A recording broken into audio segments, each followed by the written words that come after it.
Hi friends, welcome to our YouTube channel Civil with Sudhir. So myself Sudhir Jirobe. So ನಿನ್ನೆ ವಿಡಿಯೋಲಿ 41 questions ಆಗಿದೆ BRIC ಮೇಲೆ, ಮತ್ತು ಇದು SSC JE ಇದು 500 ಕ್ವಶನ್ ಸೀರೀಸ್ ಇದೆ ಆಯಿತಾ. ಅದನ್ನು ಇವತ್ತು ಮತ್ತೆ ನೆಕ್ಸ್ಟ್ ಸೀರೀಸ್ನ ಸ್ಟಾರ್ಟ್ ಮಾಡ್ತಾ ಇದ್ದೀವಿ. ಸೊ ಇದು 500 ಕ್ವಶನ್ ಸೀರೀಸ್ ಇದೆ BMC ಮೇಲೆ. These all the videos or the parts are on BMC, that is building material construction. Complete building material questions ಎಲ್ಲ ಕವರ್ ಮಾಡ್ತೀನಿ ಇದರಲ್ಲಿ ಆಯಿತಾ. ಏನು ನಿಮಗೆ ಟೆನ್ಷನ್ ಇಲ್ಲ, ಜಸ್ಟ್ ನೀವು ಈ ವಿಡಿಯೋಸ್ ನೋಡ್ರೆ ಸಾಕು, ಎಲ್ಲ ಕ್ವಶನ್ಸು ಇಂಪಾರ್ಟೆಂಟ್ ಕ್ವಶನ್ಸ್ ಇದರಲ್ಲಿ ಕವರ್ ಆಗಿಬಿಡುತ್ತೆ. ಓಕೆ, ಸರಿ ಸ್ಟಾರ್ಟ್ ಮಾಡೋಣ ಇವತ್ತಿನ ವಿಡಿಯೋ. ಅದಕ್ಕಿಂತ ಮುಂಚೆ ನಮ್ಮ ವಿಡಿಯೋನ ಎಲ್ಲರೂ ಲೈಕ್ ಮಾಡಬೇಕು, ಕಮೆಂಟ್ ಮಾಡಬೇಕು, ಮತ್ತು ಶೇರ್ ಮಾಡಬೇಕು. ಯಾಕಂದರೆ ಕಮೆಂಟ್, ಶೇರ್, ಲೈಕ್ ತುಂಬ ಜನ ಮಾಡ್ತಾ ಇಲ್ಲ. ಪ್ಲೀಸ್ ಯಾರ್ಯಾರು ಇದನ್ನು ವಿಡಿಯೋ ನೋಡ್ತಾ ಇದ್ರಲ್ಲ, ಲೈಕ್ ಮಾಡಿ, ಕಮೆಂಟ್ ಮಾಡಿ, ಮತ್ತು ಶೇರ್ ಮಾಡಿ. ಮತ್ತು ನಮ್ಮ ಟೆಲಿಗ್ರಾಮ್ ಚಾನಲು ಆಯಿತಾ, ನಮ್ಮ ಟೆಲಿಗ್ರಾಮ್ ಚಾನಲ್ನ ಜಾಯ್ನ್ ಆಗಬೇಕು ಎಲ್ಲರೂ. ಸಿವಿಲ್ ವಿತ್ ಸುಧೀರ್ ಅಂತ ಸರ್ಚ್ ಮಾಡಿ ಟೆಲಿಗ್ರಾಮಲ್ಲಿ ಹೋಗ್ಬಿಟ್ಟು ಆಮೇಲೆ ಅಲ್ಲೇ ಜಾಯ್ನ್ ಆಗಿ. ಯಾಕೆಂದರೆ ಅಲ್ಲಿ ಎಲ್ಲ ನಾನು ಏನಂದರೆ ಇದು ಯಾವುದೇ ಥರದ ಡೌಟ್ಸು ಏನಿದ್ರು ನೀವು ಅಲ್ಲಿ ನೀವು ಡಿಸ್ಕಸ್ ಮಾಡ್ಬೋದು, ಸರಿನಾ. ಅದಕ್ಕೆ ಸೊ ಟೆಲಿಗ್ರಾಮ್ ಚಾನಲ್ನು ಜಾಯ್ನ್ ಆಗಿ, ಮತ್ತು ನಿಮ್ಮ ಫ್ರೆಂಡ್ಸ್ಗೂ, friends circle, friends group, friends WhatsApp group ಎಲ್ಲ ಕಡೆ ಶೇರ್ ಮಾಡಿ ನಮ್ಮ ವಿಡಿಯೋಸ್ನ. Okay, let's begin my dear students and my dear friends. So first question, today's first question is, that is 42 question. Which of the following defect appears due to the presence of alkalis in the bricks? So alkalis presence ಇದ್ರೆ ಯಾವಾಗಲೂ ಎಫ್ಲೋರೆಸೆನ್ಸ್ ಆಗುತ್ತೆ. Okay, ಈ ಥರದ ಒಂದು bricks ನೀವು BRIC ಇದ್ದರೆ ಆಯಿತಾ. So ಯಾವುದೇ ಥರದ್ದು ಇದರಲ್ಲಿ ಮಾಯಿಶ್ಚರ್ ಇದ್ದರೆ ಇದೇನು ಮಾಡುತ್ತೆ, ನಿಯರ್ ಬೈ ಮಾಯಿಶ್ಚರ್ನ ಅಬ್ಸರ್ವ್ ಮಾಡಿಬಿಟ್ಟು ಇದರಲ್ಲಿರೋ ಸಾಲ್ಟ್ ಕಂಟೆಂಟು ಆಯಿತಾ, ಮಾಯಿಶ್ಚರ್ ಏನಾಗುತ್ತೆ ಇವಾಪ್ರೇಟ್ ಆಗುತ್ತೆ, ಬರೀ ಸಾಲ್ಟ್ ಕಂಟೆಂಟ್ ಅಬ್ಸರ್ವ್ ಆಗುತ್ತಲ್ಲ ಅದು ಇದ್ರ ಮೇಲೆ ಡಿಪಾಸಿಟ್ ಆಗಿಬಿಡುತ್ತೆ ಬ್ರಿಕ್ ಮೇಲೆ. ಅದನ್ನೇ ನಾವು ಎಫ್ಲೋರೆಸೆನ್ಸ್ ಅಂತೀವಿ. ಓಕೆ, ಸೊ ಅದ್ರ ಬಗ್ಗೆ ಒಂಚೂರು ನೋಡೋಣ. ಸೊ ಎಫ್ಲೋರೆಸೆನ್ಸ್ ಅಂದ್ರೆ ಏನು ಅದ್ರ ಬಗ್ಗೆ ಒಂಚೂರು ನೋಡ್ಕೊಳ್ಳೋಣ ನೀವು. ಪಾಯಿಂಟ್ಸ್ ಏನೇನಿದೆ ನೋಡಿ. So this is cause because of alkalis presence in the brick, ಇದು ಫಸ್ಟ್ ಪಾಯಿಂಟು. ಸೆಕೆಂಡ್ ಏನಂದರೆ, when bricks come in contact with moisture, just ಹೇಳಿದ್ನಲ್ಲ, water is absorbed and the alkalis crystallise, ಅಂದರೆ ಅಲ್ಕಲೀಸ್ ಏನಂತ crystallise ಆಗಿ ಏನಂದರೆ moisture ಇದ್ದಾಗ ಅವಾಗ. So ಏನಾಗುತ್ತೆ ಇದಾದಮೇಲೆ ಇದು ಪ್ಯಾರಾಗ್ರಾಫ್ ಫುಲ್ ಏನಿದೆ ಅಂದರೆ, ಮಾಯಿಶ್ಚರು ಯಾವ್ಯಾವ ಥರ ಏನಂದರೆ ಡ್ರೈ ಆಗಿಬಿಟ್ರೆ ಬರೀ ಸಾಲ್ಟ್ ಕಂಟೆಂಟ್ ಏನೋ ಮಟೀರಿಯಲ್ ಇರುತ್ತಲ್ಲ ಅದು ಉಡ್ಕೊಂಡ್ಬಿಡುತ್ತೆ. ಅದೇ ಏನಾಗುತ್ತೆ ಸಾಲ್ಟ್ ಕಂಟೆಂಟ್ ಆಗಿ ಬ್ರಿಕ್ ಮೇಲೆ ಪ್ರೆಸೆನ್ಸ್ ಇಟ್ಬಿಡುತ್ತೆ. ಸೊ ಅದೇ ಇದು ಥರ್ಡ್ ಪಾಯಿಂಟ್. ಅರ್ಥ ಆಯ್ತಲ್ಲ ಎಫ್ಲೋರೆಸೆನ್ಸು. ಇಷ್ಟು ಈ 3 ಪಾಯಿಂಟ್ಸ್ ಓದ್ಕೊಳ್ಳಿ ಸಾಕು, ಜಾಸ್ತಿ ಏನು ಓದೋದು ಬೇಡ. Next question, what is the actual size of the standard modular brick as per Indian standard? Standard modular brick ಯಾವುದಿದೆ ನೋಡಿ. ಇಲ್ಲಿ ಸ್ಟ್ಯಾಂಡರ್ಡ್ ಅಂತ ಹೇಳ್ತಾ ಇದ್ದಾರೆ. ಸ್ಟ್ಯಾಂಡರ್ಡ್ ಅಂದರೆ ಯಾವ್ದು ಯೂಸ್ ಮಾಡ್ತೀರಿ, 190 × 90 × 90 ಓಕೆ MM ನೋಡಿ. ಡೈಮೆನ್ಷನ್ ಇಂಪಾರ್ಟೆಂಟು, ಮತ್ತು ಸೆಂಟಿಮೀಟರ್ ಅಂತ ಬರೆದ್ರೆ ತಪ್ಪಾಗುತ್ತೆ, ಇದು MM. ಸೆಂಟಿಮೀಟರ್ ಅಂದರೆ 90 × 9 × 9 ಆಗುತ್ತೆ. ಸೊ ಯಾವ್ದು option correct, first option is correct for this question ಆಯಿತಾ. ಸೊ ಆ್ಯಕ್ಚುಯಲ್ ಸೈಜ್ ಏನಿದೆ 190 × 90 × 90 MM ಇದೆ. Okay, next question, which of the following process pug mill is used? ನೋಡಿ, ಪಗ್ ಮಿಲ್ ನಿನ್ನೇನು ಹೇಳಿದ್ದೆ, ಇವತ್ತು ಮತ್ತೆ ಅದೇ ಕ್ವಶನು. ಅಂದರೆ ಯಾಕೆಂದರೆ ಈ ಕ್ವಶನ್ ಇಂಪಾರ್ಟೆಂಟ್ ಇದೆ ಅಂತ ಜಾಸ್ತಿ ಸೀದಾ ಕೇಳಿದ್ದಾರೆ, ಅದಕ್ಕೆ ನಾನು ಅದನ್ನು ರಿಪೀಟ್ ಮಾಡ್ತಾ ಇದ್ದೀನಿ ಯಾವ್ಯಾವ ಕ್ವಶನ್ಸ್ ಇದೆ ಅಲ್ಲ. ಸೊ ಇದು 2008 ಕೇಳಿದರು, 2008 SSC JE ಕೇಳಿದ್ರು. ಇದು 2008 SSC JE question, right. So ಯಾವುದ್ರಲ್ಲಿ ಯೂಸ್ ಮಾಡ್ತಾರೆ ಹೇಳ್ಬೋದಾ? ಪ್ರಿಪ್ರೇಷನ್ ಆಫ್ ಕ್ಲೇಯಲ್ಲಿ ಯೂಸ್ ಮಾಡ್ತಾರಾ, ಇಲ್ಲ ಬರ್ನಿಂಗ್, ಡ್ರೈಯಿಂಗ್, ಮೋಲ್ಡಿಂಗ್ ಆಯಿತಾ. ಪಗ್ ಮಿಲ್ ಯಾವುದ್ರಲ್ಲಿ ಯೂಸ್ ಮಾಡ್ತಾರೆ, ರೈಟ್. ಪ್ರಿಪ್ರೇಷನ್ ಆಫ್ ಕ್ಲೇ ಇರುತ್ತಲ್ಲ ಅಲ್ಲಿ ಯೂಸ್ ಮಾಡ್ತಾರೆ ಇದು. ಓಕೆ, ಪ್ರಿಪ್ರೇಷನ್ ಆಫ್ ಕ್ಲೇ ಅಲ್ಲಿ. So manufacturing of good brick tempering is done in pug mill and operation is called pugging ಆಯಿತಾ. Tempering is the process to obtain the homogeneous mass of brick earth having uniform character. Okay, uniform ಅಂದರೆ homogeneous ಅಂದರೆ, for example ಈಗ ಇದು BRIC ಇದೆ. Okay, ಯಾರ್ಯಾರಿಗೆ homogeneous ಅಂದರೆ ಏನು ಗೊತ್ತಿಲ್ಲ ಅದು ಅವ್ರು ನೋಡ್ಕೊಳ್ಳಿ. ಈಗ ನೀವು ಇಲ್ಲಿ ಕಟ್ ಮಾಡಿದ್ರೆ ಆಯಿತಾ, ಇಲ್ಲಿ ಕಟ್ ಮಾಡಿ ಅಥವಾ ಇಲ್ಲಿ ಕಟ್ ಮಾಡಿ ಬ್ರಿಕ್, ಅಥವಾ ಇಲ್ಲಿ ಕಟ್ ಮಾಡಿ. ಸೊ ಎಲ್ಲೇ ಕಟ್ ಮಾಡಿದ್ರು ಮಟೀರಿಯಲ್ಸ್ ಏನಿರುತ್ತಲ್ಲ, ಮಟೀರಿಯಲ್ ಪ್ರಾಪರ್ಟೀಸ್ ಅದು ಸೇಮ್ ಇರಬೇಕು. ಸೊ ಸೇಮ್ ಇದ್ದರೆ ಅದು ಹೋಮೋಜಿನಿಯಸ್ ಆಗುತ್ತೆ. ಅರ್ಥ ಆಯ್ತಲ್ಲ, ಅದು ಹೋಮೋಜಿನಿಯಸ್ಸು. ಓಕೆ, ಸೊ ನೆಕ್ಸ್ಟ್ ಕ್ವಶನ್ಗೆ ಹೋಗೋಣ. Which of the next question number 45, which of the following is the main reason to provide frog in the bricks? ಆಯಿತಾ, ಫ್ರಾಗ್ ಯಾವುದು ನೋಡಿ, ಇದು ಬ್ರಿಕ್ಕು ಇಲ್ಲಿ ಮೇಲ್ಗಡೆ ಈ ಥರ ಪ್ರೊವೈಡ್ ಮಾಡ್ತಾರೆ. ಇದಕ್ಕೆ ಯಾಕೆ ಮಾಡ್ತಾರೆ ನಿನ್ನೆ ಹೇಳಿದೆ, it will act like a key ಥರ ಆ್ಯಕ್ಟ್ ಮಾಡುತ್ತಿದ್ದು. ಓಕೆ, ಅದ್ರಗೋಸ್ಕರ.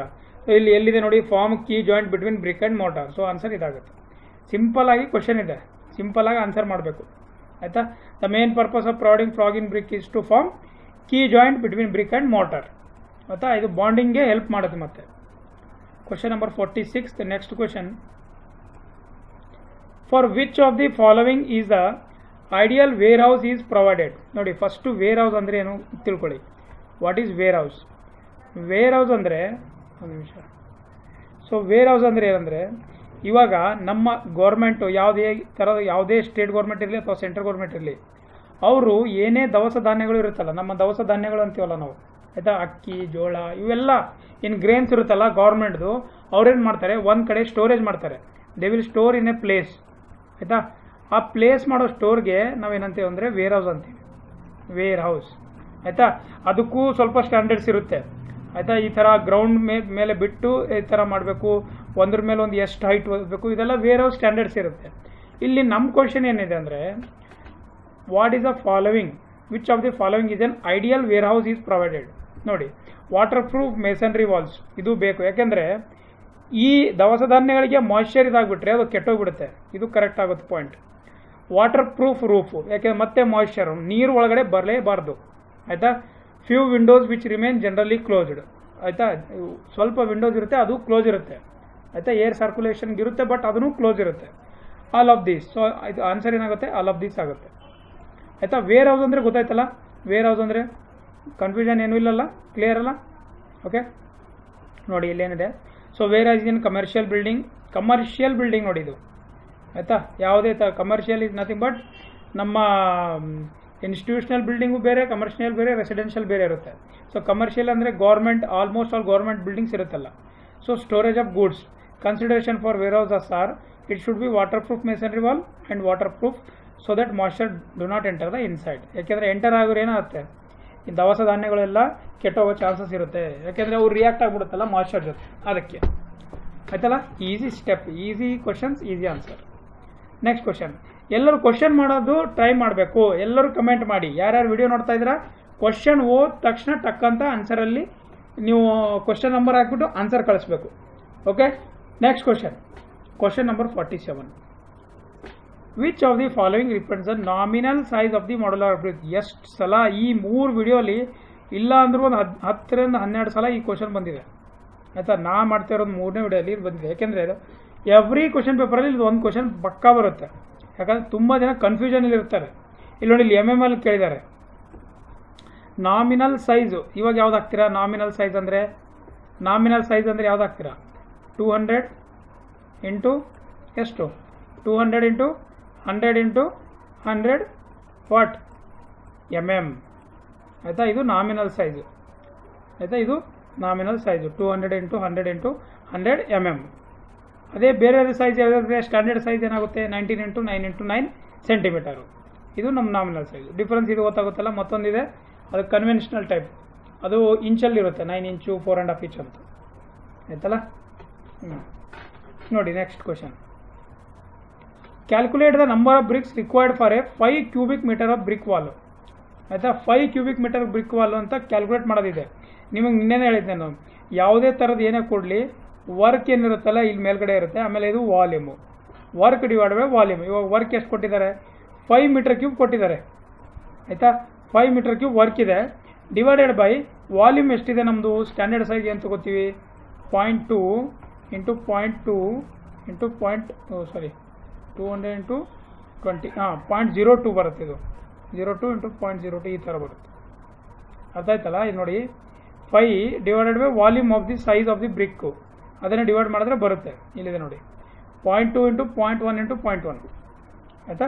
ಸೊ ಆವಾಗ ನಿಮ್ಮದು 2500 ಬ್ರಿಕ್ಸ್ ಬರುತ್ತೆ 5 ಮೀಟರ್ ಕ್ಯೂಬ್ಗೆ. So answer is D. ಆಯಿತಾ, ಸೈಜ್ ಯಾವುದು ಇದು ತೊಗೋಬೇಕು. ಯಾಕೆಂದರೆ 19 ಸೈಜ್ ತೊಗೊಂಡ್ರೆ ಅದೇನಾಗುತ್ತೆ ಹೇಳಿ, ಬರೀ ಬ್ರಿಕ್ ಸೈಜು ನೀವು ಇಟ್ಟಿರೋ ಪ್ಲೇಸಲ್ಲಿ. ಬಟ್ ನಾವು ಮೇಸನ್ರಿಯಲ್ಲಿ ಇಡ್ತೀವಲ್ಲ, ಮೇಸನ್ರಿಯಲ್ಲಿ ಇಟ್ಟಾಗ including the thickness of the ಮಾರ್ಟರ್ನ ಕನ್ಸಿಡರ್ ಮಾಡಬೇಕು. ಅದಕ್ಕೋಸ್ಕರ 20 ಇಂಟು 10 ಇಂಟು 10 ಸೆಂಟಿಮೀಟರ್ ತೋತಾರೆ. ಅರ್ಥ ಆಗ್ತಿದೆಯಲ್ಲ. ಓಕೆ, ನೆಕ್ಸ್ಟ್ ಕ್ವಶನ್ ಹೋಗೋಣವಾ. Question number 9, 49th question. ಯಾರ್ಯಾರಿಗೆ ಗೊತ್ತಿದೆ ಎಲ್ಲರೂ ಕಮೆಂಟ್ ಮಾಡಬೇಕು ಇವಾಗ. Water absorption express in percentage for burn clay perforated bricks. ನೋಡಿ ಅದು ಡಿಫ್ರೆನ್ಸ್ ಇದೆ. Perforated brick should not be more than, normal brick ಬೇರೆ, ಫಸ್ಟ್ ಕ್ಲಾಸ್ ಬ್ರಿಕ್ ಬೇರೆ, ಸೆಕೆಂಡ್ ಕ್ಲಾಸ್ ಬೇರೆ, ಥರ್ಡ್ ಕ್ಲಾಸ್ ಬೇರೆ, ಮತ್ತೆ ಕಾಮನ್ ಬಿಲ್ಡಿಂಗ್ ಬ್ರಿಕ್ ಬೇರೆ. ಆಯಿತಾ, ಕಾಮನ್ ಬಿಲ್ಡಿಂಗ್ ಬ್ರಿಕ್ ಬೇರೆ. ಎಷ್ಟಿರುತ್ತೆ? 15% ಇರುತ್ತೆ. ಆಯಿತಾ, 15 ಪರ್ಫೋರೇಟೆಡ್ ಬ್ಲಾಕ್ಸು ನಿನ್ನೆ ಹೇಳಿದ್ದೇನಲ್ಲ ನೋಡಿ, ಈ ಥರ ಇರುತ್ತಲ್ಲ. ಈಗ ಇದು ಈ ಥರ ಬ್ಲಾಕ್ ನಮ್ಮ ಬ್ರಿಕ್ ಇದ್ರೆ ಈ ಥರ ಇದ್ರೆ ಇಲ್ಲಿ ಹೋಲ್ಸ್ ಇರುತ್ತೆ. ಇದು perforated. These are all perforated ಅಂದರೆ ಇದು ಹೀಟ್ ಇನ್ಸುಲೇಷನ್ಗೆ ಯೂಸ್ ಮಾಡ್ತಾರೆ. ಇದು ಹೋಲ್ಸು ಈ ಕಡೆ ಏನಂದರೆ ಆ ಕಡೆಯಿಂದ ಈ ಕಡೆ ಇರುತ್ತೆ. ಸೊ ಇಲ್ಲಿಂದ ಏರ್ ಸರ್ಕ್ಯುಲೇಷನು ಅಥವಾ ಹೀಟ್ ಏನೇ ಇದ್ರೂ ಇದೇ ಜಸ್ಟ್ ಪಾಸ್ ಆಗುತ್ತೆ.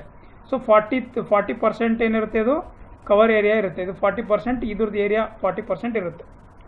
ಓಕೆ, ಸೊ ಇದು ಆನ್ಸರ್ ಏನಾಗುತ್ತೆ? 15%. ನೋಡಿ ಒಂದು ಸ್ವಲ್ಪ ಪಾಯಿಂಟ್ಸ್ ಇದೆ, ಅದನ್ನು ನೋಡೋಣ. So water absorption of burnt clay perforated brick should not be more than 20% by weight ಅಂತ ಕೊಟ್ಟಿದ್ದಾರೆ. ಆಯಿತಾ, ಸೊ 20 ಇಲ್ಲಿ ಆನ್ಸರ್ ಕೊಟ್ಟಿಲ್ಲ, ಅದಕ್ಕೆ ನಾನು 15 ಸೆಲೆಕ್ಟ್ ಮಾಡಿರೋದು. 25 ಮಾಡಿದ್ರೆ ತಪ್ಪಾಗುತ್ತೆ, ಅದಕ್ಕೆ ನಾನು 15. ಸೊ ಇದನ್ನು ನೀವು ಸೇಮ್ ನೆನಪಿಟ್ಕೊಳ್ಳಿ, 20% ಅಂತ.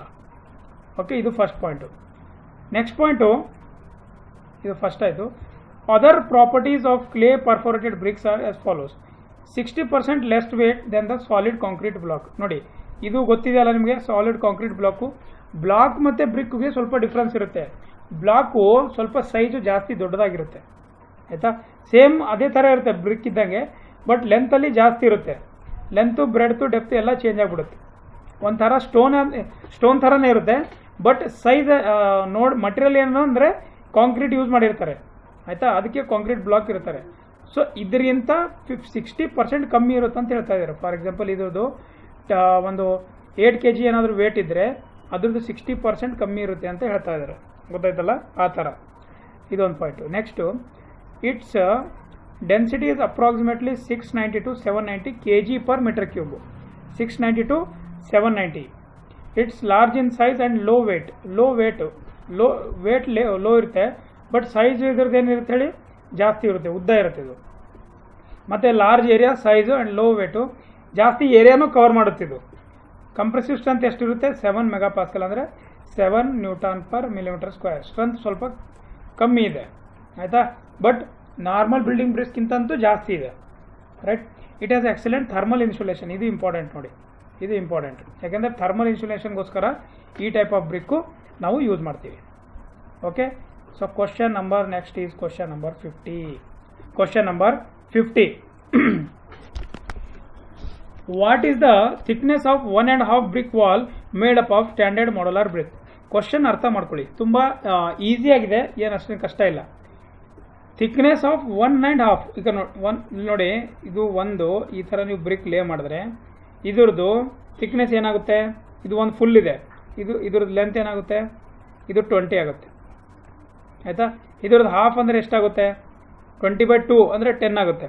ಆಯಿತಾ, ಸೊ 20 + 10 ಎಷ್ಟಾಗುತ್ತೆ? ಸರಿ, ಇದು 20, ಇದು ಲೆಂತ್ ಅಂದರೆ ಎಷ್ಟಾಗುತ್ತೆ? 30 ಆಗುತ್ತೆ. ಅರ್ಥ ಆಯ್ತಲ್ವಾ? 30. ಇವಾಗ 20 ಇದೆ ರೀ, ಇದ್ರದ್ದು ಹಾಫ್ ಮಾಡಿ 10 + 20, ಒಂದು ಲೆಂತ್ ಅಲ್ಲ, ಒಂದು ಲೆಂತು ಪ್ಲಸ್ ಒಂದು length half. So it will become 30. ಈ ಥರ ನೆನ್ಪಿಟ್ಕೊಳ್ಳಿ. ಅರ್ಥ ಆಯ್ತಲ್ಲ? ನೋಡಿ ಇಲ್ಲಿ ಮತ್ತೆ ಅದೇ 19 × 9 ಸೈಜ್ ಇರುತ್ತೆ. 1 brick is use in masonry with motor. So ಅವಾಗ ಅದು ಎಷ್ಟಾಗುತ್ತೆ? 20 × 10 × 10 cm ಆಗುತ್ತೆ. So the thickness of 1.5 brick wall is 30 cm ಅಂತ ಹೇಳ್ತಾ ಇದ್ದಾರೆ. ಸಿಂಪಲ್ ಸ್ಟೆಪ್ಪು, ಸಿಂಪಲ್ ಆಗಿ ಅರ್ಥ ಮಾಡ್ಕೋಬೇಕು. ಆಯಿತಾ, ಯಾವಾಗೂ ನಿಮ್ದು ಯಾವುದೇ ಥರ ಕ್ವಶನ್ ಕೊಡಲಿ ಬಿಲ್ಡಿಂಗ್ ಮಟೀರಿಯಲ್ಸಲ್ಲಿ ಸ್ವಲ್ಪ ಸ್ಕೆಚಸ್ ಎಲ್ಲ ಡ್ರಾ ಮಾಡಿ, ಮತ್ತು ಇಮ್ಯಾಜಿನೇಷನ್ ಮಾಡ್ಕೊಳ್ಳಿ, ಸ್ವಲ್ಪ ಪ್ರಾಕ್ಟಿಕಲಿ ಯೋಚನೆ ಮಾಡಿ. ಪ್ರಾಕ್ಟಿಕಲಿ ಯೋಚನೆ ಮಾಡಿದ್ರೆ ಬೇಗ ಕ್ವಶನ್ ಆನ್ಸರ್ ನೀವು ಹುಡ್ಕೋಬೋದು. ಗೊತ್ತಿಲ್ಲ ಅಂದರೂ ನಿಮ್ಮ ಕಾಮನ್ ಸೆನ್ಸ್ ಯೂಸ್ ಮಾಡಿದ್ರೆ ಆರಾಮಾಗಿ ಮಾಡ್ಬೋದು. ಆಯಿತಾ, ನಿಮ್ಮ ಕಾಮನ್ ಸೆನ್ಸ್ ಯೂಸ್ ಮಾಡಬೇಕು, civil common sense. Okay, next question number 51.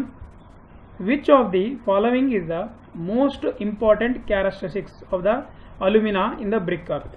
ನೋಡಿ, ಅಲ್ಯೂಮಿನಾ ಅಂತ ಹೇಳ್ತಾ ಇದ್ದಾರೆ. ಆಯಿತಾ, ಫಸ್ಟ್ ನಿಮಗೆ ಗೊತ್ತಿರಬೇಕು ಅಲ್ಯೂಮಿನಾ ಏನು ಫಂಕ್ಷನ್ ಮಾಡುತ್ತೆ ಅಂತ. ಆಯಿತಾ, ಮೇಂಟೈನ್ ಪ್ಲಾಸ್ಟಿಸಿಟಿ. ಆಯಿತಾ, ಇದು ಮೇಂಟೈನ್ ಪ್ಲಾಸ್ಟಿಸಿಟಿ ಮಾಡುತ್ತೆ, ಕರೆಕ್ಟ್ ಆಗಿದೆ. Increase strength of the brick, strength increase ಮಾಡೋದಿಲ್ಲ. ಟು ಮ್ಯಾನುಫ್ಯಾಕ್ಚರ್ ಇಂಪರ್ಮೇಬಲ್, ಇದನ್ನು ಮಾಡಲ್ಲ. Reduce warping and warping when heated, ಇದನ್ನು ಆಗಲ್ಲ. ಯಾಕೆಂದರೆ ಅಲ್ಯೂಮಿನಾ ಬರೀ ಪ್ಲಾಸ್ಟಿಸಿಟಿ ಕೊಡುತ್ತೆ, ಸಿಲಿಕಾ ಏನು ಕೊಡುತ್ತೆ ನಮಗೆ ಸ್ಟ್ರೆಂತ್ ಕೊಡುತ್ತೆ. ಆಯಿತಾ, ಐರನ್ ಆಕ್ಸೈಡು ಮ್ಯಾಗ್ನೀಷಿಯಾ ಕಲರ್ ಬಗ್ಗೆ ಮಾತಾಡುತ್ತೆ. ಆಯಿತಾ, ಈ ಥರ ನೆನ್ಪಿಟ್ಕೊಳ್ಳಿ ನೀವು. Okay, so answer for this question is maintain the plasticity. Question number 51 answer is A. Right. So ನೋಡಿ, ಇಲ್ಲೊಂದು ಸ್ವಲ್ಪ ಅದೇ ಪಾಯಿಂಟ್ಸ್ ಕೊಟ್ಟಿದ್ದೀನಿ ಮತ್ತೆ, ಯಾಕೆಂದರೆ ನಿಮ್ಗೆ ಅಲ್ಲಿಂದಲ್ಲೇ ಪಾಯಿಂಟ್ಸ್ ಕೊಟ್ಟರೆ ನೆನಪಿರುತ್ತೆ ಸ್ವಲ್ಪ ಓದ್ಕೊಂಡ್ರೆ. ಅಲ್ಯೂಮಿನಾ 20-30% ಇರುತ್ತೆ. ಇದು ಏನು ಮಾಡುತ್ತೆ, it imparts plastic quality so that the brick can be moulded. ನೋಡಿ, ಮೌಲ್ಡಿಂಗ್ ಮಾಡೋಕ್ಕೆ ಅಲ್ಯೂಮಿನಾ ಹೆಲ್ಪ್ ಮಾಡುತ್ತೆ, important point. High alumina makes bricks refractory. ನೋಡಿ, ನಿನ್ನೆ ಹೇಳಿದ್ದೆ ರಿಫ್ರಾಕ್ಟರಿ ಬ್ರಿಕ್ಸ್ ಅಂದರೆ ಏನು ಅಂತ. ಆಯಿತಾ, ಜಾಸ್ತಿ ಹೀಟ್ ಆಗಿಬಿಟ್ರೆ ಅದು ರಿಫ್ರಾಕ್ಟರಿ ಬ್ರಿಕ್ ಆಗುತ್ತೆ ಹೈ ಅಲ್ಯೂಮಿನಾ ಇದ್ದರೆ. Causes crack in bricks or drying and becomes too hard when burnt. ಜಾಸ್ತಿ ಹಾರ್ಡ್ ಆಗಿಬಿಡುತ್ತೆ, ಆಮೇಲೆ ಕಟ್ ಮಾಡೋಕ್ಕೂ ಬರೋದಿಲ್ಲ. ಜಾಸ್ತಿ ಹಾರ್ಡ್ ಆದರೂ ಪ್ರಾಬ್ಲಮ್ ಇದೆ, ಯಾಕಂದರೆ ನಮಗೆ ರಿಕ್ವೈರ್ಡ್ ಶೇಪಲ್ಲಿ ಕಟ್ ಮಾಡ್ಕೋಬೇಕಂದ್ರೆ ಕಟ್ಟೇ ಆಗೋದಿಲ್ಲ. ಸೊ ಅದೂ ಒಂದು ಪ್ರಾಬ್ಲಮ್ಮು ಅಲ್ಯೂಮಿನಿಯಿಂದ ಆಗುತ್ತೆ. ಓಕೆ, ಅರ್ಥ ಆಯ್ತಾ? Question number 52. Next question number 52. What is the thickness of 2 brick wall made up of standard modular brick? ನೋಡಿ, ಇಲ್ಲಿ ಸ್ಟ್ಯಾಂಡರ್ಡ್ ಮಾಡ್ಯುಲರ್ ಬ್ರಿಕ್ ಅಂತ ಅವ್ರು ಮೆನ್ಷನ್ ಮಾಡಿದ್ದಾರೆ. ಇವಾಗ ಮತ್ತೆ ನೀವು ಇಲ್ಲಿ ಸ್ವಲ್ಪ ನೋಡಿ ಮಾಡ್ಬೇಕು. ಇವಾಗ ಸ್ಟ್ಯಾಂಡರ್ಡ್ ಮಾಡ್ಯುಲರ್ ಬ್ರಿಕ್ ಅಂದರೆ ಎಷ್ಟು? ಸ್ಟ್ಯಾಂಡರ್ಡ್ ಮಾಡ್ಯುಲರ್ ಬ್ರಿಕ್ ಅಂದರೆ ಎಷ್ಟಾಗುತ್ತೆ? Standard modular brick thickness of a 2 brick wall. Thickness ಕೇಳ್ತಾ ಇದ್ದಾರೆ. What is the thickness of a 2 brick wall made up of standard? ಈ ಥರ ನೀವು ಪ್ಲೇಸ್ ಮಾಡಿದ್ರೆ 1/1 20 ಇಂಟು, ಅರ್ಥ ಆಗ್ತಿದೆಯಲ್ಲ ಹೇಳಿ. ಸೊ 20 ಇಂಟು 10 ಇಂಟು 10 ಸೆಂಟಿಮೀಟರ್ ಇದೆ ನಮ್ಮ ನಾಮಿನಲ್ ಸೈಜು. ಬಟ್ ಇಲ್ಲೇನು ಕೇಳ್ತಾ ಇದ್ದಾರೆ, the thickness of 2 brick wall twice the length of the brick. ಆಯಿತಾ, ಟ್ವೈಸ್ ದ ಲೆಂತ್ ಅಂದರೆ 20 ಮತ್ತು ಇಂಟು 2 ಆಗುತ್ತೆ, 40 ಆಗುತ್ತೆ. ಸಿಂಪಲ್ ಆಗಿರೋ ಕ್ವಶನು, ಸಿಂಪಲ್ ಆನ್ಸರು. ಜಾಸ್ತಿ ಇರಲು ತಲೆ ಕೆಡ್ಸ್ಕೊಳ್ಳೋದು ಏನಿಲ್ಲ. ಆಯಿತಾ, ಇಲ್ಲಿ ಬಟ್ ನಿಮಗೆ ಕೊಟ್ಟಿರೋ ಕ್ವಶನ್ ನೋಡಿ ಏನಿದೆ ಅಂದರೆ ಸ್ಟ್ಯಾಂಡರ್ಡ್ ಮಾಡ್ಯುಲರ್ ಬ್ರಿಕ್ಸ್ ಅಂತ ಕೊಟ್ಟಿದ್ದಾರೆ. ಆಯಿತಾ, ಸ್ಟ್ಯಾಂಡರ್ಡ್ ಅಂದರೆ ನಮ್ಮ ಸೈಜ್ 19 ಇದೆ ಸರ್, 19 ತೊಗೊಳ್ಬೇಕಲ್ಲ ಅಂತ ಯೋಚನೆ ಮಾಡ್ತೀರಾ. ಬಟ್ ಯಾವಾಗ ನೀವು ಮೇಸನ್ರಿಯಲ್ಲಿ ಯೂಸ್ ಮಾಡಿದ್ರೆ ಆಯಿತಾ ಅದು 20 ಆಗುತ್ತೆ. ಓಕೆ, ಅರ್ಥ ಆಯ್ತಾ? Okay, next question number 53. Expected outturn cubic metre or metre cube of a reinforce brick work per mason per day. ನೋಡಿ, ಇದು ರೇನ್ಫೋರ್ಸ್ ಬ್ರಿಕ್ ವರ್ಕ್ ಯಾವ ಥರ ಇರುತ್ತೆ? ಇದು ನೀವು ಹೊಸದ್ಗೆ ಅದು RCC ಕೇಳಿದ್ದೀರಾ, ಅದು ರೇನ್ಫೋರ್ಸ್ ಸಿಮೆಂಟ್ ಕಾಂಕ್ರೀಟು. ಇದು ರೇನ್ಫೋರ್ಸ್ ಬ್ರಿಕ್ ವರ್ಕ್, RB ಅಂತಾರೆ ಇದಕ್ಕೆ. ಆಯಿತಾ, ಇದು ಹೆಂಗಿರುತ್ತೆ ಅಂದರೆ, ಈಗ ನಾನು ಟಾಪಲ್ಲಿ ತೋರಿಸ್ತೀನಿ ನೋಡಿ. ಇವಾಗ ಈ ಥರದ್ದು ಇದೊಂದು ಕಾಲಮ್ ಇದೆ ಅಂತ ತಿಳ್ಕೊಳ್ಳಿ, ಇಲ್ಲ ಏನೋ ಒಂದು ವಾಲೇ ಇದೆ ಈ ಥರದ್ದು. ಒಂದು ನಿಮಿಷ ಇಲ್ಲಿ ಡ್ರಾ ಮಾಡ್ತೀನಿ ನೋಡಿ. ಈ ಥರ ನಿಮ್ಗೊಂದು ವಾಲ್ ಕಟ್ಟಬೇಕಾಯ್ತಾ?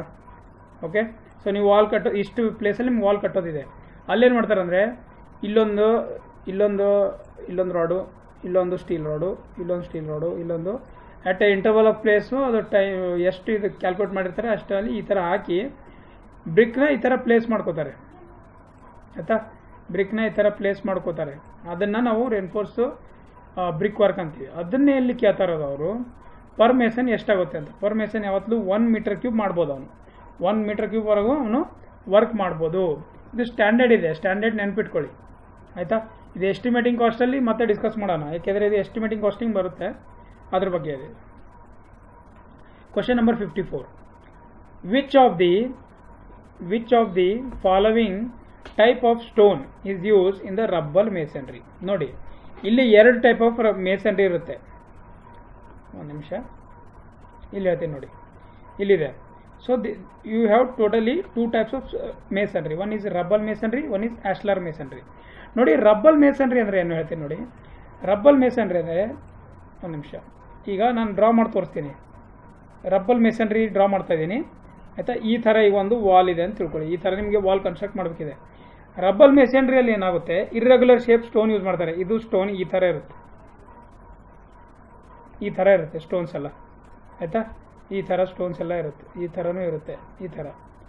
ಸೊ ಇದು ಜಾಯಿಂಟ್ಸ್ ಹೆಂಗೆ ಮಾಡ್ತಾರೆ ಅಂದರೆ, ಎಲ್ಲೆಲ್ಲಿ ಬ್ರಿಕ್ಸ್ ಹೋಗಿದೆಯಲ್ಲ, ಎಲ್ಲೆಲ್ಲಿ stones ಹೋಗಿದೆಯಲ್ಲ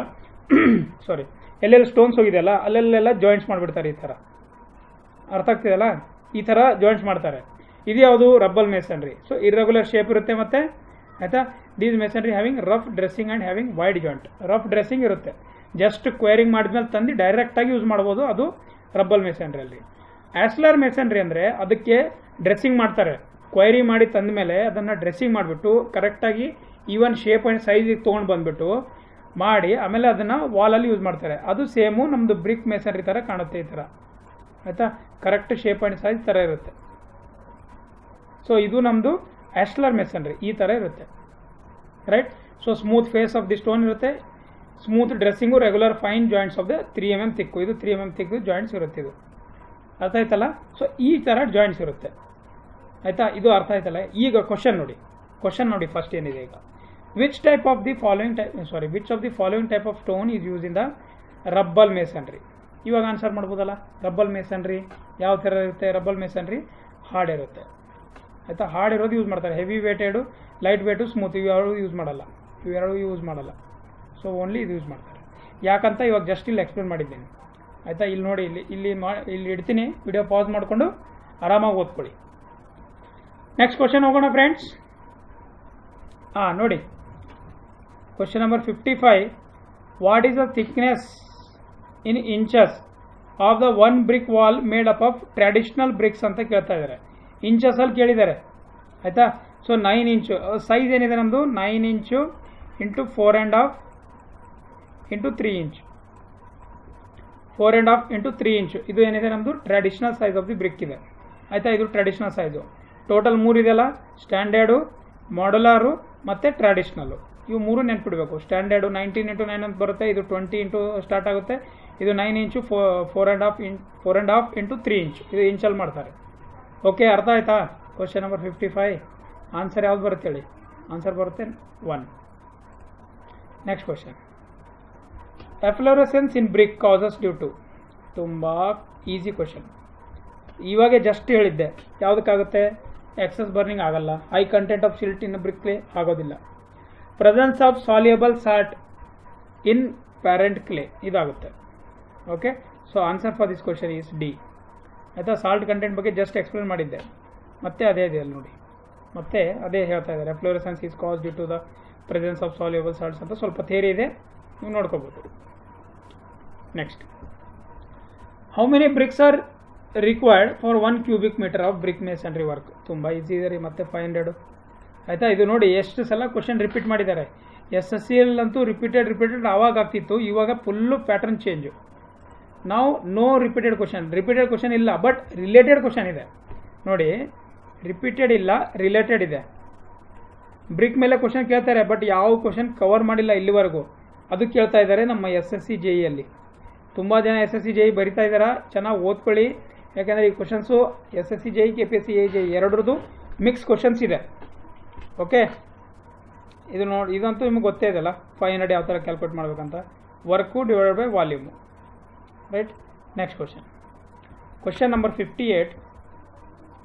which of the following mineral is responsible for red colour in the brick? Red colour ನೋಡಿ, ನಮ್ಮ ಪೆನ್ನು ರೆಡ್ ಕಲರ್ ಇದೆ ಆಯಿತಾ. Red colour in the brick is due to iron oxide ಆಯಿತಾ. ಯೆಲ್ಲೋ ಟಿಂಟ್ ಯಾವ್ದು ಕೊಡುತ್ತೆ? Magnesia. Yellow tint to brick earth ಯಾವ್ದು ಕೊಡುತ್ತೆ ರೀ? ಮ್ಯಾಗ್ನೀಷಿಯಾ. ನೆನ್ಪಿಟ್ಕೊಳ್ಳಿ ಚೆನ್ನಾಗಿ ಆಯಿತಾ. ಸೊ ಇಲ್ಲಿ ಐರನ್ ಆಕ್ಸೈಡ್ ಅವ್ರು ರೆಡ್ ಬಗ್ಗೆ ಕೇಳ್ತಾ ಇದ್ದಾರೆ. ಯೆಲ್ಲೋ ಟಿಂಟ್ ಕೇಳಿದ್ರೆ ಮ್ಯಾಗ್ನೀಷಿಯಾ ಬರುತ್ತೆ. ಇವೆರಡೂ ಬರೀ ಕಲರ್ ಬಗ್ಗೆ. ಸಿಲಿಕಾ ಸ್ಟ್ರೆಂತು, ಲೈಮು ಪ್ಲಾಸ್ಟಿಸಿಟಿ, ಈ ಥರ ನೆನ್ಪಿಟ್ಕೋಬೇಕು. ಓಕೆ, ಅರ್ಥ ಆಯ್ತಲ್ಲ. ನೋಡಿ ಇಲ್ಲಿ ಅವರು ಹೇಳಿದ್ದಾರೆ. ಸೊ ಏನೋ ಒಂದು ಸ್ವಲ್ಪ ಥಿಯರಿ ಇದೆ, ಅದನ್ನು ನೋಡ್ಕೊಳ್ಳಿ. Iron in clay gives red colour on burning when excess of oxygen is available and dark brown colour when oxygen available in insufficient. ಅಂದರೆ ಆಕ್ಸಿಜನ್ ಕರೆಕ್ಟಾಗಿ ಇದ್ದರೆ ಏನಾಗುತ್ತದು, ಏನಾಗುತ್ತೆ, ರೆಡ್ ಕಲರ್ ಆಗುತ್ತೆ. ಜಾಸ್ತಿ ಆದರೆ ಏನಾಗುತ್ತೆ, ಕಲರು ಡಾರ್ಕ್ ಬ್ರೌನ್ ಆಗಿಬಿಡುತ್ತೆ ಆಯಿತಾ. ಇದನ್ನು ಕೇಳ್ಬೋದು ನೋಡಿ. ಕರೆಕ್ಟ್ ಆಕ್ಸಿಜನ್ ಇದ್ದರೆ ರೆಡ್ ಕಲರ್ ಆಗುತ್ತೆ, ಇಲ್ಲಾಂದರೆ ಡಾರ್ಕ್ ಬ್ರೌನ್ ಆಗುತ್ತೆ ಅಂತ ಹೇಳ್ತಾ ಇದ್ದಾರೆ ಆಯಿತಾ. ಅದನ್ನು ನೆನ್ಪಿಟ್ಕೊಳ್ಳಿ. Question number 59. Tempering is the process use in the manufacturing of. Tempering ಯಾವುದ್ರಲ್ಲಿ ಯೂಸ್ ಮಾಡ್ತೀವಿ? ಮ್ಯಾನುಫ್ಯಾಕ್ಚರಿಂಗ್ ಆಫ್ ದಿ ಬ್ರಿಕ್ಕಲ್ಲಿ ಯೂಸ್ ಮಾಡ್ತೀವ, ಗೊತ್ತಿದೆಯಲ್ಲ. Manufacturing of the brick. ಇಲ್ಲಿ ಆಪ್ಷನ್ಸ್ ನೋಡಿ, ಸಿಮೆಂಟ್ ಅಂತ ಕೊಟ್ಟಿದ್ದಾರೆ ಬರಲ್ಲ, ಬ್ರಿಕ್ ಅಂತ ಕೊಟ್ಟಿದ್ದಾರೆ ಬರುತ್ತೆ, ಬಿಟಮನಲ್ಲಿ ಬರಲ್ಲ, ಪೇಂಟಲ್ಲಿ ಬರಲ್ಲ. ಸೊ ಆನ್ಸರ್ ಯಾವುದಾಗುತ್ತೆ? ಬ್ರಿಕ್. ಜಸ್ಟ್ ನಿಮ್ಮ ಕಾಮನ್ ಸೆನ್ಸ್ ಯೂಸ್ ಮಾಡಬೇಕು, ಆಯಿತಾ? ನಿಮ್ಮ ಕಾಮನ್ ಸೆನ್ಸು ಯೂಸ್ ಮಾಡಬೇಕಿಲ್ಲಿ ಅಷ್ಟೇ. ನೋಡಿ, ಫ್ಲೋ ಚಾರ್ಟ್ ಇದೆ, ಅದ್ರ ಬಗ್ಗೆ ಸ್ವಲ್ಪ ಡಿಸ್ಕಸ್ ಮಾಡೋಣ. ಸೊ ಮ್ಯಾನುಫ್ಯಾಕ್ಚರಿಂಗ್ ಆಫ್ ದ ಬ್ರಿಕ್ಕು ಯಾವ್ಯಾವ ಥರ ಇರುತ್ತೆ ಒಂದು ನಿಮಿಷದಲ್ಲಿ ಹೇಳ್ಬಿಡ್ತೀನಿ. ಫಸ್ಟು ಅನ್ಸಾಯಿಲಿಂಗ್ ಮಾಡ್ತಾರೆ. ಮೇಲ್ಗಡೆ ಇರೋ ಒಂದು 50 mm ಲೇಯರ್ನ ರಿಮೂವ್ ಮಾಡಿಬಿಟ್ಟು ಅನ್ಸಾಯಿಲಿಂಗ್ ಮಾಡ್ತಾರೆ. ಇದು ಫಾರ್ ಎಕ್ಸಾಂಪಲ್ ಇದು ಗ್ರೌಂಡ್ ಲೆವೆಲ್ ಇದೆ, 50 mm ಡೆಪ್ತ್ವರೆಗೂ ರಿಮೂವ್ ಮಾಡಿಬಿಡ್ತಾರೆ. ಡಿಗ್ಗಿಂಗ್ ಮಾಡಿಬಿಟ್ಟು ಆಮೇಲೆ ಏನು ಮಾಡ್ತಾರೆ? ಸ್ಪ್ರೆಡ್ ಮಾಡ್ತಾರೆ. ಸ್ಪ್ರೆಡ್ ಮಾಡಿಬಿಟ್ಟು, ಆಯಿತಾ, ಇದು ಡಿಗ್ಗಿಂಗು. ಆಮೇಲೆ ಕ್ಲೀನಿಂಗಲ್ಲಿ ಏನು ಮಾಡ್ತಾರೆ ಅಂದರೆ ಯಾವುದೇ ವೆಜಿಟೇಬಲ್ ಮ್ಯಾಟರ್ಸು ಇಲ್ಲ ಏನಾದರೂ ಬೇರೆದು ಯಾವುದೇ ಥರದ ವೇಸ್ಟ್ ಮಟೀರಿಯಲ್ಸ್ ಇರುತ್ತಲ್ಲ ಅದೆಲ್ಲ ಕ್ಲೀನ್ ಮಾಡ್ತಾರೆ. ವೆದರಿಂಗ್ ಅಂದರೆ ಸೂರ್ಯಗೆ ಈ ಥರ ಕುಂಟೆ ಮಾಡಿಬಿಟ್ಟು ಇದು ಮಾಡಿಬಿಟ್ಟು ಡ್ರೈಯಿಂಗೋಸ್ಕರ ಇಟ್ಬಿಡ್ತಾರೆ, ಅದನ್ನು ವೆದರಿಂಗ್ ಪ್ರೊಸೆಸ್ ಅಂತಾರೆ. ಬ್ಲೆಂಡಿಂಗ್ ಅಂದರೆ ಯಾವ್ಯಾವ ಮಟೀರಿಯಲು ಮಿಕ್ಸ್ ಮಾಡೋದಿದೆ ಅದನ್ನು ಇಲ್ಲಿ ಮಿಕ್ಸ್ ಮಾಡ್ತಾರೆ ಬ್ಲೆಂಡಿಂಗಲ್ಲಿ, ಆಯಿತಾ? ಮಿಕ್ಸ್ ಮಾಡಿಬಿಟ್ಟು ಟೆಂಪರಿಂಗಲ್ಲಿ ವಾಟರ್ ಆ್ಯಡ್ ಮಾಡಿಬಿಟ್ಟು ಅದನ್ನು ರಿಕ್ವೈರ್ಡ್ ಹಾರ್ಡ್ನೆಸ್ಗೆ ಕನ್ವರ್ಟ್ ಮಾಡ್ತಾರೆ, ಅದು ಟೆಂಪರಿಂಗು. ಅದಾದಮೇಲೆ ಮೌಲ್ಡ್ ಮಾಡ್ತಾರೆ. ಮೌಲ್ಡಲ್ಲಿ ಮತ್ತೆ ಎರಡಿದೆ, ಒಂದು ಮಷಿನ್ ಮೋಲ್ಡು, ಒಂದು ಹ್ಯಾಂಡ್ ಮೋಲ್ಡು, ಆಯಿತಾ? ಮಷಿನ್ ಮೋಲ್ಡಿಂಗು ಹ್ಯಾಂಡ್ ಮೋಲ್ಡಿಂಗ್ ಅಂತಿದೆ. ಯಾವುದ್ರಲ್ಲಿ ಮಾಡ್ತೀರಾ? ಯಾವತ್ತು ಮಷಿನ್ ಮೋಲ್ಡಿಂಗಲ್ಲಿ ಮಾಡಿದ್ರೆ ಕ್ವಾಲಿಟಿ ಚೆನ್ನಾಗಿ ಬರುತ್ತೆ, ಕ್ವಾಂಟಿಟಿನೂ ಜಾಸ್ತಿ ನಾವು ಮ್ಯಾನುಫ್ಯಾಕ್ಚರ್ ಮಾಡ್ಬೋದು, ಈವನ್ ಶೇಪ್ ಆ್ಯಂಡ್ ಸೈಜು ಕೊಡ್ಬೋದು. ಆಮೇಲೆ ಡ್ರೈಯಿಂಗ್ ಮಾಡ್ತಾರೆ, ಆಯಿತಾ? ಡ್ರೈಯಿಂಗು ಸನ್ ಡ್ರೈಯಿಂಗ್ ಇದೆ, ಅಥವಾ ನೀವು ಆರ್ಟಿಫಿಷಿಯಲ್ ಡ್ರೈಯಿಂಗು ಮಾಡ್ಬೋದು, ನಿಮ್ಮ ಮೇಲೆ ಇದೆ. ಸಾರಿ, ಎಲ್ಲರೂ ಸನ್ ಡ್ರೈನೇ ಮಾಡ್ತಾರೆ. ಬರ್ನಿಂಗಲ್ಲಿ ಬೇರೆ ಬೇರೆ ಇದೆ, ಐದರಿಂದ ಕ್ಲ್ಯಾಂಪ್ ಆರ್ ಐದರಿಂದ ವಾಟ್ ಕಿಲ್ನ್. ಒಂದು ನಿಮಿಷ. ಬರ್ನಿಂಗಲ್ಲಿ ಕ್ಲ್ಯಾಂಪು ಅಥವಾ ಕಿಲ್ನ್. ಕ್ಲ್ಯಾಂಪು ಸ್ಮಾಲ್ ಕ್ವಾಂಟಿಟಿಯಲ್ಲಿ ಇರುತ್ತೆ ಮತ್ತು ಯಾವುದೇ ಥರದ್ದು ಕ್ವಾಲಿಟಿ ಮೇಂಟೈನ್ ಮಾಡಲ್ಲ. ಕಿಲ್ನಲ್ಲಿ ಹೆಂಗಿರುತ್ತೆ ಅಂದರೆ ಕ್ವಾಲಿಟಿನೂ ಇರುತ್ತೆ, ಕ್ವಾಂಟಿಟಿನೂ ಜಾಸ್ತಿ ಇರುತ್ತೆ. ಆಮೇಲೆ ಲಾಸ್ಟ್ ಸ್ಟೆಪ್ ಅದೇ ಇದು burning last step. Brick 1200 degree ಸೆಲ್ಸಿಯಸ್ವರೆಗೂ ಏನಂದರೆ ಬರ್ನ್ ಮಾಡ್ತಾರೆ. ಅರ್ಥ ಆಯ್ತಲ್ಲ? ಅರ್ಥ ಆಯ್ತಾ? Next question number 60. What is the nominal size of standard brick as per Indian standard? Nominal size ಕೇಳ್ತಾ ಇದೆ. Nominal size 20 × 10 × 10 what centimetre, 10 centimetre. Sir ಏನು ರಿಪೀಟೆಡ್ ಇದೆ, ಯಾಕಂದರೆ ಇದು ಸ್ವಲ್ಪ ಬ್ರಿಕ್ಕಲ್ಲಿ ಜಾಸ್ತಿ ಬೇರೆ ಕ್ವಶನ್ಸ್ ಕೇಳಲ್ಲ, ಆಯಿತಾ? ಇದ್ರ ಮೇಲೆ ಇನ್ನೂ ಜಾಸ್ತಿ ಕ್ವಶನ್ಸ್ ಅಂದರೆ ನೀವು ಬ್ಲಾಕ್ಸ್ ಮೇಲೆ ಓದ್ಕೊಳ್ಳಿ ಚೆನ್ನಾಗಿ. ಬ್ಲಾಕ್ಸು ಕೇಳ್ತಾರೆ. ಬ್ರಿಕ್ ಎಲ್ಲರಿಗೂ ಗೊತ್ತಿರುತ್ತೆ, ಬ್ಲಾಕ್ ಯಾರಿಗೂ ಗೊತ್ತಿರಲ್ಲ, ಅದನ್ನು ಬ್ಲಾಕ್ನು ಸರಿಯಾಗಿ ಓದ್ಕೊಳ್ಳಿ. Next question. Which of the following is burnt in the Hoffman's ಸ್ಕಿಲ್ during the process of manufacturing? ಆಯಿತಾ? ನೋಡಿ, ಇಲ್ಲೇನು ಕೇಳ್ತಿದ್ದಾರೆ, ಸ್ವಲ್ಪ ಕ್ವಶನು ಒಂಥರ ಬೇರೆ ಥರ ಕೇಳಿದ್ದಾರೆ. ಈಗ ಹಾಫ್ಮ್ಯಾನ್ ಸ್ಕಿಲ್ಲು ಯಾವುದು ಮ್ಯಾನುಫ್ಯಾಕ್ಚರಿಂಗೋಸ್ಕರ ಯೂಸ್ ಮಾಡ್ತಾರೆ ಅಂತ ಹೇಳ್ತಾ ಇದ್ದಾರೆ. ಬ್ರಿಕ್ ಮ್ಯಾನುಫ್ಯಾಕ್ಚರಿಂಗೋಸ್ಕರ ಯೂಸ್ ಮಾಡ್ತಾರೆ ಅಂತ ನಾನು ಹೇಳ್ತಾ ಇದ್ದೀನಿ, ಆಯಿತಾ? ಅದಕ್ಕೆ ಕಂಪ್ಲೀಟ್ಲಿ ಡಿಸ್ಕಸ್ ಮಾಡೋಣ. ಸೊ ಇದರ ಆನ್ಸರ್ ಏನಾಗುತ್ತೆ? ಬ್ರಿಕ್ಕು. ಬಟ್ ನಿಮಗೆ ಇಲ್ಲಿ ಕಲಿಬೇಕಾಗಿರೋದು ಬೇರೆ ಪಾಯಿಂಟ್ಸು ಇದೆ, ಹೇಳ್ತೀನಿ ನೋಡಿ. Burning is an important process in brick manufacturing as it provides hardness and strength to the brick. ಒಂದು ಹಾರ್ಡ್ನೆಸ್ಸು ಮತ್ತು ಸ್ಟ್ರೆಂತು ಎರಡೂ ಕೊಡುತ್ತೆ ಬರ್ನಿಂಗ್. ನಿಮ್ಮದು ಕ್ವಾಲಿಟಿ ಆಫ್ ದಿ ಬ್ರಿಕ್ಕು ಇದ್ರ ಮೇಲೆ ಡಿಪೆಂಡ್ ಇರುತ್ತೆ, ಬರ್ನಿಂಗ್ ಪ್ರೊಸೆಸ್ ಮೇಲೆ. ಎಷ್ಟು ಚೆನ್ನಾಗಿ ಬರ್ನ್ ಮಾಡ್ತೀರೋ ಅಷ್ಟು ಚೆನ್ನಾಗಿ ಕ್ವಾಲಿಟಿನೂ ಬರುತ್ತೆ. Okay, and makes them dense and durable. Over burnt bricks are brittle and unburnt bricks are soft. ಆಯಿತಾ? ಇದು ಒಂದು ಪಾಯಿಂಟ್. ಇವಾಗ ಬರ್ನಿಂಗ್ ಆಫ್ ಬ್ರಿಕ್ಸ್ ನೋಡಿ, ನಾನು ಇವಾಗೆ ಜಸ್ಟ್ ಹೇಳಿದ್ದೆ ನಿಮಗೆ. ಒಂದು ಕ್ಲ್ಯಾಂಪಲ್ಲಿ ಮಾಡ್ಬೋದು, ಇಲ್ಲಾಂದರೆ ಕಿಲ್ನಲ್ಲಿ ಮಾಡ್ಬೋದು. ಕಿಲ್ನಲ್ಲಿ ನೋಡಿ, ಇಂಟರ್ಮೀಡಿಯೇಟ್ ಕಿಲ್ನ್ ಇದೆ, ಕಂಟಿನ್ಯೂಸ್ ಕಿಲ್ನ್ ಇದೆ, ಆಯಿತಾ? ಕಂಟಿನ್ಯೂಸ್ ಅಂತಂದರೆ ನೀವು ಕಂಟಿನ್ಯೂಸ್ ಆಗಿ ಬರ್ನ್ ಮಾಡೋದು, ಒಂದು ಲೋಡಿಂಗ್ ಇರುತ್ತೆ, ಇನ್ನೊಂದು ಅನ್ಲೋಡಿಂಗ್ ಇರುತ್ತೆ, ಒಂದು ಚೇಂಬರಲ್ಲಿ ಬರ್ನ್ ಆಗ್ತಾ ಇರುತ್ತೆ ಕಂಟಿನ್ಯೂಸಲ್ಲಿ, ಇನ್ನೊಂದು ಚೇಂಬರಲ್ಲಿ ಕೂಲಿಂಗಲ್ಲಿ ಇಟ್ಟು ಇನ್ನೊಂದು ಚೇಂಬರು ಅನ್ಲೋಡ್ ಮಾಡ್ತಾ ಇರ್ತಾರೆ. ಈ ಥರ ಕಂಟಿನ್ಯೂಸ್ ಪ್ರೊಸೆಸ್ ಇರುತ್ತೆ, ಈ ಥರ ಇರುತ್ತೆ ಒಂದು ಸರ್ಕಲ್ಲು, ಆಯಿತಾ? ಇದೊಂದು ಚೇಂಬರ್ ಥರ ಈ ಥರ ಡಿವೈಡ್ ಮಾಡ್ಕೊಂಡಿರ್ತಾರೆ. ಯಾವುದೇ ಇದು ಕಂಟಿನ್ಯೂಸ್ ಕಿಲ್ನ್ ಬಗ್ಗೆ ಒಂದು ಸುಮ್ಮನೆ ನಿಮ್ಗೆ ಹೇಳ್ತಾ ಇದ್ದೇನೆ. ಈ ಚೇಂಬರಲ್ಲಿ ಹೀಟಿಂಗ್ ಆಗ್ತಾ ಇದ್ದರೆ ಈ ಚೇಂಬರಲ್ಲಿ ಏನಾಗುತ್ತೆ? ಕೋಲ್ಡ್ ಆಗ್ತಾ ಇರುತ್ತೆ. ಮತ್ತು ಈ ಚೇಂಬರಲ್ಲಿ ಅನ್ಲೋಡ್ ಆಗ್ತಾ ಇರುತ್ತೆ. ಮತ್ತು ಇಲ್ಲಿ ಹೀಟು, ಕೋಲ್ಡು, ಅನ್ಲೋಡ್, ಈ ಥರ ರೊಟೇಷ್ನಲಲ್ಲಿ ಎಲ್ಲ ಮಾಡ್ತಾ ಇರುತ್ತೆ. ಅಂದರೆ 365 ಡೇಸು ನೀವು ಏನಂದರೆ ಬ್ರಿಕ್ನ ಮ್ಯಾನುಫ್ಯಾಕ್ಚರ್ ಮಾಡ್ಬೋದು ಇದರಲ್ಲಿ ಕಂಟಿನ್ಯೂಸಲ್ಲಿ. ಇಂಟರ್ಮೀಡಿಯೇಟ್ ಅಂದರೆ ಟೈಮ್ ಬಿಟ್ಟು ಇರುತ್ತೆ, ಒಂದೇ ಒಂದು ಟೈಮಲ್ಲಿ ಮಾಡ್ತಾರೆ, ಯಾಕೆಂದರೆ ಅದು ಬೇರೆ ಚೇಂಬರ್ಸ್ ಇರಲ್ಲ ಅದಕ್ಕೆ. ಇದರಲ್ಲಿ ಮತ್ತೆ 3 ಇದೆ ಕಂಟಿನ್ಯೂಸಲ್ಲಿ. ಬುಲ್ ಸ್ಟ್ರೆಂಚ್ ಕ್ಲೀನು, ಹಾಫ್ಮ್ಯಾನ್ ಸ್ಕಿಲ್ನು ಮತ್ತು ಟನಲ್ ಕ್ಲೀನ್ ಅಂತ ಬರುತ್ತೆ. ಓಕೆ, ಇವು 3 ಇದು ಅವ್ರು ಕೇಳಿದ್ರು, ಇದ್ರ ಹೆಸರು ಕೇಳಿದ್ದಾರೆ, ಆಯಿತಾ? ಇವಾಗ ನೋಡಿ ಅದ್ರ ಬಗ್ಗೆನೂ ಡಿಸ್ಕಸ್ ಮಾಡೋಣ. Bull's trench kiln is commonly use in India. ನೋಡಿ, ಇದು ಇಂಡಿಯಲ್ಲಿ ಯೂಸ್ ಮಾಡ್ತಾರೆ. ನೋಡಿ, ಇದು ಒಂದು ಕ್ವಶನ್ ಆಗ್ಬೋದು, ಆಯಿತಾ? ಇದು ಇಂಪಾರ್ಟೆಂಟ್ ಕ್ವಶನ್ನು ಆಗ್ಬೋದು ನಿಮಗೆ, ಯಾಕೆಂದರೆ ಇಂಡಿಯಾದಲ್ಲಿ ಯಾವ್ದು ಯೂಸ್ ಮಾಡ್ತಾರೆ ಅಂತ ಯಾರಿಗೂ ಗೊತ್ತಿರಲ್ಲ. ಇವಾಗ ನಾನು ಹೇಳಿದ್ದೀನಿ ಇವು 3 ಯೂಸ್ ಮಾಡ್ತಾರೆ ಅಂತ. ಇಂಡಿಯಾದಲ್ಲಿ ಯಾವ್ದು ಯೂಸ್ ಮಾಡ್ತಾರೆ? Bull's trench kiln. It requires more fuel, more space than Hoffman's ಸ್ಕಿಲ್ but initial cost is required is low. Initial cost less ಇದೆ, ಫ್ಯೂಲ್ ಜಾಸ್ತಿ ಬೇಕು ಆಯಿತಾ, ಮತ್ತು ಸ್ಪೇಸು ಜಾಸ್ತಿ ಬೇಕು, ಬಟ್ ಇನಿಷಿಯಲ್ ಕಾಸ್ಟ್ ಲೋ ಇದೆ ಅಂತ ಯೂಸ್ ಮಾಡ್ತಾರೆ. Half man kill require less space, less fuel and high initial cost ಆಯಿತಾ. ಇದ್ರದ್ದು ಇನಿಷಿಯಲ್ ಕಾಸ್ಟ್ ಜಾಸ್ತಿ ಇರುತ್ತೆ, ಯಾಕಂದರೆ ಎಕ್ವಿಪ್ಮೆಂಟ್ ಅದು ಇದು ಬೇಕಾಗುತ್ತಲ್ಲ ಅದಕ್ಕೆ. So it require superior to Bull's trench ಸ್ಕಿಲ್ as per percentage of quality brick is more. Bull trench ಸ್ಕಿಲ್ನು ಏನಂದರೆ ಪರ್ಸೆಂಟೇಜ್ ಕ್ವಾಲಿಟಿ ಚೆನ್ನಾಗಿ ಕೊಡುತ್ತೆ ಅದಕ್ಕೆ ಕಂಪೇರ್ ಮಾಡಿದ್ರೆ ಆಯಿತಾ. ಸೊ ನೋಡಿ ಫ್ರೆಂಡ್ಸ್, ಇದು ಎಲ್ಲ ಬ್ರಿಕ್ ಮೇಲೆ ಕ್ವಶನ್ಸ್ ಇವತ್ತಿಗೆ ಕಂಪ್ಲೀಟ್ ಆಯಿತು ಆಯಿತಾ. ನಮ್ಮ ಚಾನಲ್ನ ಲೈಕು ಕಮೆಂಟು ಶೇರ್ ಮಾಡಿ, ಮತ್ತು ನೋಡಿ ಇದು ಮಾಡಿ ಸಬ್ಸ್ಕ್ರೈಬ್ ಮಾಡೋದು ಮರಿಬೇಡಿ, ಮತ್ತು ಬೆಲ್ ಐಕಾನ್ ಮೇಲೆ ಕ್ಲಿಕ್ ಮಾಡಿ, ಎಲ್ಲ ಆಲ್ ನೋಟಿಫಿಕೇಷನ್ ಮೇಲೆ ಸೆಲೆಕ್ಟ್ ಮಾಡಿ. ಸೊ ಯಾಕೆಂದರೆ ಎಲ್ಲ ನೋಟಿಫಿಕೇಷನ್ ನಿಮ್ಗೆ ಬರಬೇಕು, ಯಾಕೆಂದರೆ ನಿಮಗೋಸ್ಕರನೇ ನಾನು ವಿಡಿಯೋ ಮಾಡ್ತಾ ಇರೋದು ಆಯಿತಾ. ಇಲ್ಲಿ ನೋಡಿ ಇದು ಇವತ್ತು 5ನೇ ವಿಡಿಯೋ ನಮ್ಮದು. 5ನೇ ವಿಡಿಯೋಲಿ ಆಲ್ಮೋಸ್ಟ್ ನಾನು ಅನ್ಸೋ ಮಟ್ಟಿಗೆ 100 ಕ್ವಶನ್ ಮೇಲೆ ಕವರ್ ಆಗಿಬಿಟ್ಟಿದೆ ಆಲ್ರೆಡಿ ಆಯಿತಾ. 100 ಕ್ವಶನ್ ಮೇಲೆ ಕವರ್ ಆಗಿದೆ ಆಯಿತಾ. ನೀವು ಮರಿಬೇಡಿ, 500 ಕ್ವಶನ್ ಸೀರೀಸ್ ಇದೆ ಇದು. ಎಷ್ಟೇ ವಿಡಿಯೋಲಿ 500 ಕ್ವಶನ್ ಕಂಪ್ಲೀಟ್ ಮಾಡ್ತೀನಿ, ಫುಲ್ ಎಲ್ಲ ಕಂಪ್ಲೀಟ್ ಮಾಡ್ತೀನಿ ನಾನು ಆಯಿತಾ. ಸೊ ಈ ವಿಡಿಯೋನ ಎಲ್ಲರಿಗೂ ಲೈಕು ಕಮೆಂಟು ಮತ್ತು ಶೇರ್ ಮಾಡಿ. ಧನ್ಯವಾದಗಳು. Thank you and all. Have a nice day.